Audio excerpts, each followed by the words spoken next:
Hello, everybody, and welcome to Locked On Flames. What a night against the Columbus Blue Jackets Wednesday night was for the Calgary Flames. What on earth is going on with this offense? A franchise record of 62 shots on goal and a sweet 6-goal shutout for Jacob Markstrom.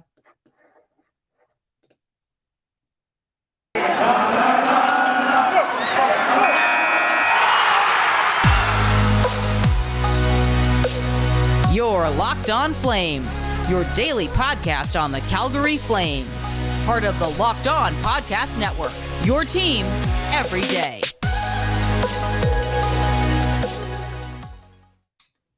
Hello, everyone, and thank you so much for tuning in to Locked On Flames. I'm Jess Belmosto, your host of the only daily Calgary Flames podcast.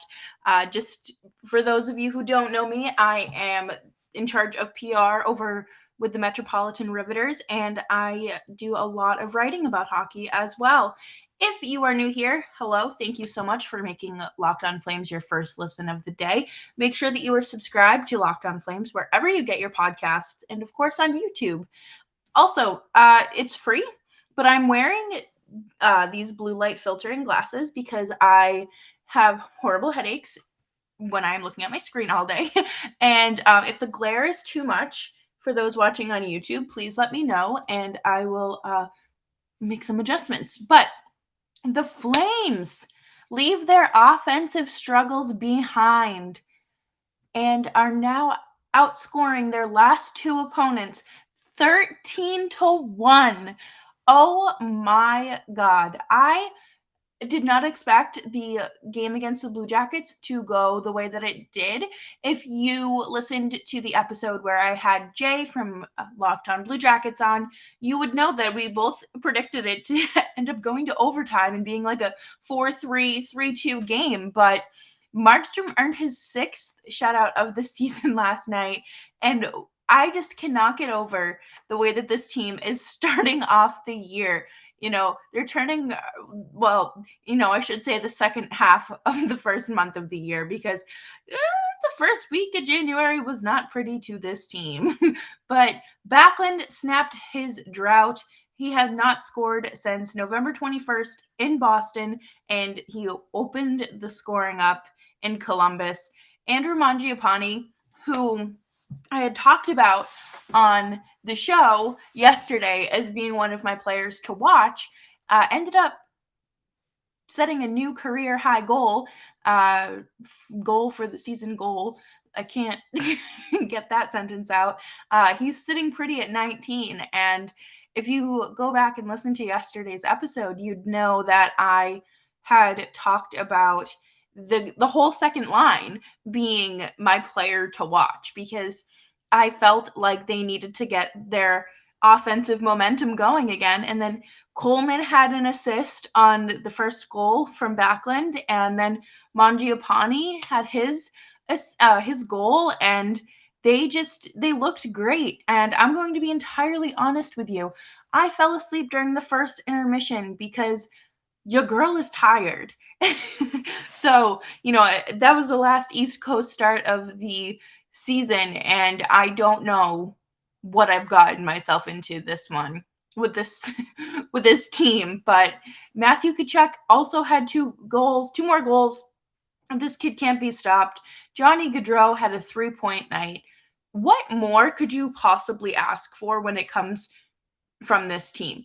They have been just turning it up a notch, and not to be corny, but they have been on fire. You cannot ask for more from your offense when it comes to these last two games. And even the game last week against the Oilers, they lost. They still scored 3 goals, and then the game before that, they scored 5. So, it's pretty apparent that they can shoot and score, but I think that they still need to work on generating those scoring chances, because there are going to be nights like against Edmonton where you are struggling, and you need to kind of let your team do what they do best and trust your gut. You can't fall into this habit of, okay, they scored, I have to take a back seat, and like you lose your momentum.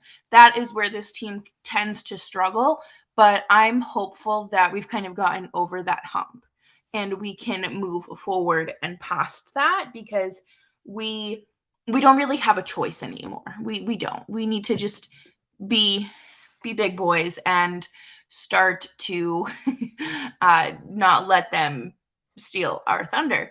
But coming up next, we are going to talk more about Jacob Markstrom. And is there something going on? Uh, a noted analyst, JJ, from the Barn Burner podcast, had some interesting insight to some of his behaviors last night. And I think it's time that we kind of dissect them. But first, let's talk about BetOnline AG. BetOnline AG is your home for online sports betting and the perfect place for you to place your bets when it comes to the Calgary Flames. And they have a newly, freshly designed website that you can check out on your phone or your computer. They have everything you need to know when it comes to placing your bets for your games, your players, your awards. They have politics in there as well as reality TV. I love reality TV. Like, there is nothing that makes me happier than a good old-fashioned like binge watch of 90 Day Fiancé. And of course, down to your favorite Vegas casino games. So head on over to BetOnline AG today and sign up for that free account. Make your first deposit, and of course, use promo code LOCKEDON for your 50% welcome bonus. Locked On Flames continues. Thanks for following along, and make sure that you are following me on Twitter.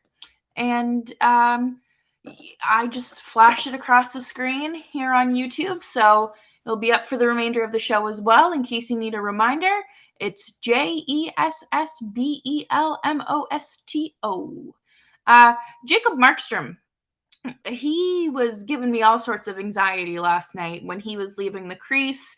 And I noticed he started doing this in back in Calgary as well when the Blues were in town. And he gives me heart palpitations. I already have a heart palpitation, but when he does these things that are out of character for him, it gets worse. Okay, it gets bad. It gets real bad real quick. And JJ, like I mentioned from the Barn Burner podcast, said that this is something he does. Not JJ, but JM, Jacob Markstrom, does when he is tired or he's injured. And I was very, I don't want to say, I feel like perplexed and taken aback are the wrong words, but maybe a little bit surprised when JJ pointed that out, because goalies and like athletes in general are creatures of habit. You know, they get up at 5 a.m., they eat their oatmeal, go for their run, do their workout, blah, blah, blah. And they have their game day rituals as well. And obviously how they perform in a game, especially goalies, because they know their crease is their home. And I wonder if it's his back injury flaring up again, or if he's just tired and has struggled with load management, because Vladar hasn't played since the 7th, so literally 20 days, and that was the loss to Carolina. I wonder if it's the same issue as last year, where he is struggling with load management because of an unreliable backup goaltender. And right now, Vladar has a 9.1 save percentage and a goals against average of 2.73. So I really do wonder if Markey is tired. I wonder if there is something, with the condensed schedule now, because they've had to do plenty of shuffling, if it's starting to get to him. And that's not really a good sign, considering we haven't even hit the All-Star break yet. So do the Flames have a cause for concern on their hands? And you know that Markstrom is not going to outright say, I need a break. And when this team is trying to rack up all the points that they can against competitive teams, it's a little bit concerning. And I I'm almost positive that Vladar will be starting the second half of this back-to-back tonight. It only makes sense to have Markstrom go 3 games in a row and like 3 games in 4 days. That's a lot, I think, for any goaltender, but especially Markstrom, who has struggled with load management issues in the past. I I don't want to say that he's definitely injured because, like JJ pointed out, it happens when he's tired and injured. It's not, it's one or the other. It doesn't have to be, oh, he's injured and tired.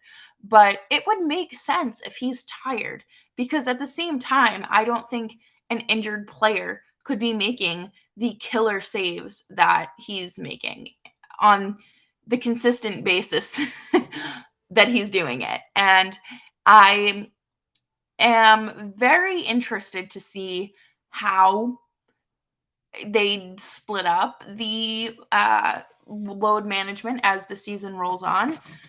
Will they maybe bench Vladar for a little bit and bench Markstrom and give Vladar some of the easier opponents, like when they play teams like Arizona or Ottawa or things like that.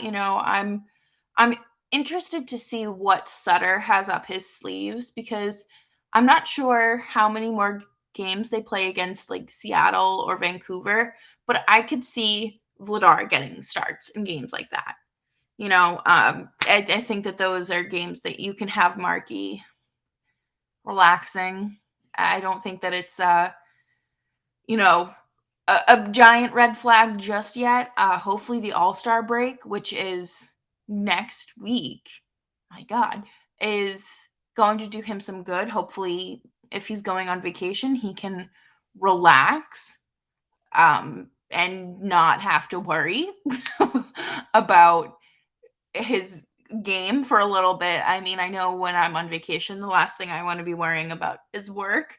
So we will have to see where things go in that aspect because I don't want Markstrom to be burnt out on January 27th before the All-Star break, before the Flames have really secured a playoff spot.